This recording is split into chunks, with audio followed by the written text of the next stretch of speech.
Hi hello welcome back to our channel. ഞാൻ സൗമ്യ അനീഷ്. അപ്പോൾ ഇന്ന് ഞാൻ ഉണ്ടാക്കിയിരിക്കുന്നത് വളരെ യമ്മി ആയിട്ടുള്ള നല്ലൊരു മിൽക്ക് ഡെസേർട്ടാണ്. അപ്പോൾ ഇത് മൈദ ചേർത്തിട്ടല്ല ഉണ്ടാക്കിയിരിക്കുന്നത്, ചപ്പാത്തിയൊക്കെ ഉണ്ടാക്കുന്ന ആട്ടപ്പൊടിയിലാണ്. അപ്പോൾ ഇത് എല്ലാവർക്കും ഇഷ്ടപ്പെടുന്ന നല്ലൊരു ടേസ്റ്റി ആയിട്ടുള്ള മിൽക്ക് ഡെസേർട്ടാണ്. അപ്പോൾ എല്ലാവരും വീഡിയോ സ്കിപ്പ് ചെയ്യാതെ കാണണം, അതുപോലെ തന്നെ സപ്പോർട്ട് ചെയ്യാനും മറക്കരുത്. അപ്പോൾ നമുക്ക് വീഡിയോ കണ്ടിട്ട് വരാം.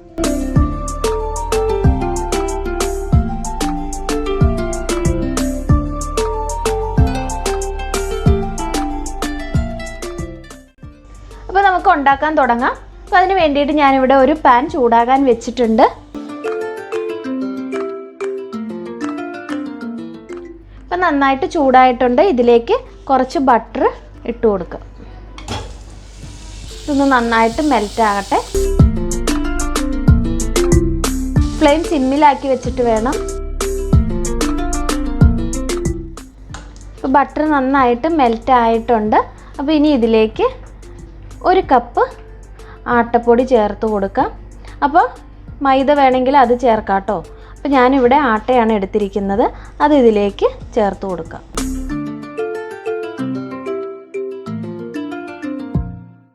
ഇനി നമുക്ക് ലോ ഫ്ലെയിമിൽ ഇട്ടിട്ട് ഇതൊന്ന് നന്നായിട്ട് യോജിപ്പിച്ചെടുക്കാം.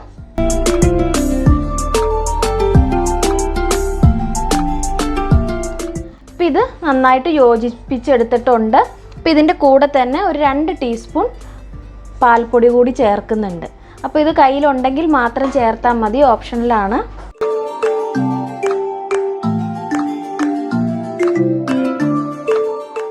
ഫ്ലെയിം കുറച്ച് തന്നെ ഇടാൻ ശ്രദ്ധിക്കണം. ഇനി ഇതിലേക്ക് കുറേശ്ശെ പാൽ ഒഴിച്ചു കൊടുക്കാം.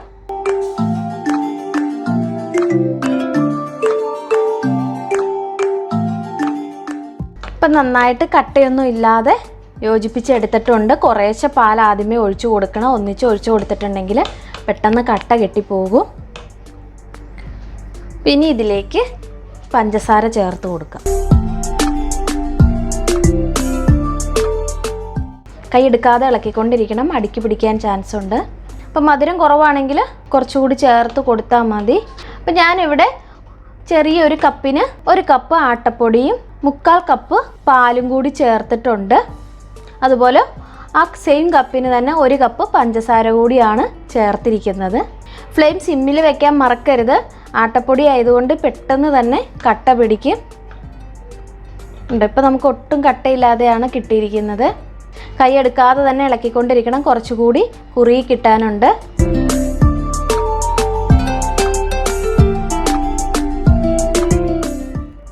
നല്ല തിക്കായിട്ടുണ്ട്. അപ്പോൾ ഇനി നമുക്ക് ഗ്യാസ് ഓഫ് ചെയ്ത് കൊടുക്കാം. അപ്പോൾ നമ്മളിത് സെറ്റ് ചെയ്യാൻ എടുത്തിരിക്കുന്ന ഗ്ലാസ് ബൗളിലേക്ക് നമ്മൾ റെഡിയാക്കി വെച്ചിരിക്കുന്നത് ഒഴിച്ചു കൊടുക്കാം.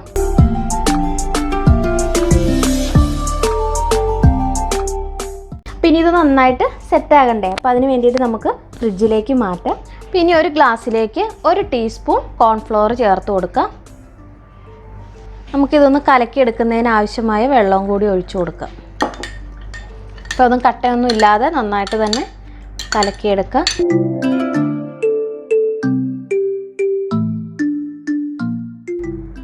പിന്നെ ഇതിവിടെ ഇരിക്കട്ടെ. ഇനി നമുക്കൊരു പാൻ ചൂടാകാൻ വെക്കാം. ഇതിലേക്ക് 1 കപ്പ് പഞ്ചസാര ചേർത്ത് കൊടുക്കാം. ഇതൊന്ന് കാരമലൈസ് ചെയ്തെടുക്കാനാണ്.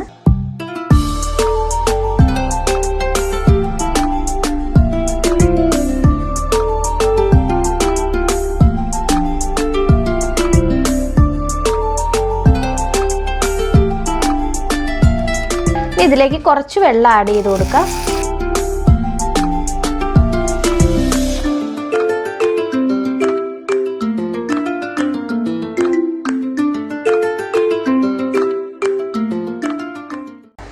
ഫ്ലെയിം ഒന്ന് കുറച്ച് വെച്ചിട്ട് ഇതിലേക്ക് നമ്മൾ കലക്കി വെച്ചിരിക്കുന്ന കോൺഫ്ലോർ കൂടി ഒഴിച്ചു കൊടുക്കാം.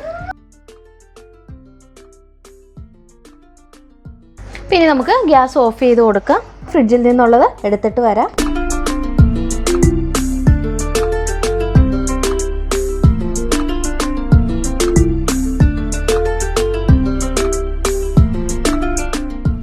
പിന്നെ ഇത് നന്നായിട്ട് ഒന്നുകൂടി സെറ്റ് ആകണ്ടേ, അപ്പോൾ ഞാനിത് ഫ്രിഡ്ജിലേക്ക് മാറ്റാൻ പോവുകയാണ്.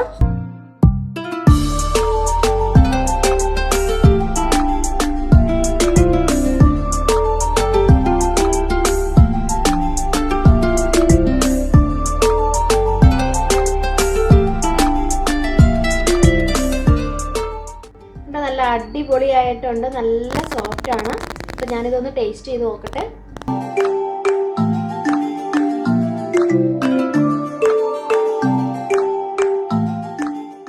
കണ്ടോ, വളരെ ടേസ്റ്റി ആയിട്ടുള്ള നല്ലൊരു ഡെസേർട്ടാണ്. പറ്റുമെങ്കിൽ എല്ലാവരും ഒന്ന് ട്രൈ ചെയ്ത് നോക്കണം. അപ്പോൾ എൻ്റെ വീഡിയോ എല്ലാവർക്കും ഇഷ്ടപ്പെട്ടെന്ന് കരുതുന്നു.